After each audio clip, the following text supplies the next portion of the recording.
In this video, you will learn what are various ways to troubleshoot your Netgear Range Extender device EX6110 in case if you are unable to connect to your PlayStation or faces an error, or maybe a weak signals. The first thing that you can do is try rebooting your Netgear Range Extender and your router. Second, if this does not solve the problem, then try factory resetting your Netgear Range Extender. Or set up your Netgear Range Extender again. The third thing that you can do is make sure that you are using the latest firmware version on your Netgear Range Extender.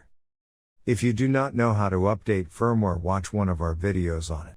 Before heading ahead into the video, in case you are facing any issue with your Netgear Range Extender device, get in touch with our Netgear experts. Thanks for watching our video, and do not forget to like, share, and comment on the video, so that you never miss any video from our channel.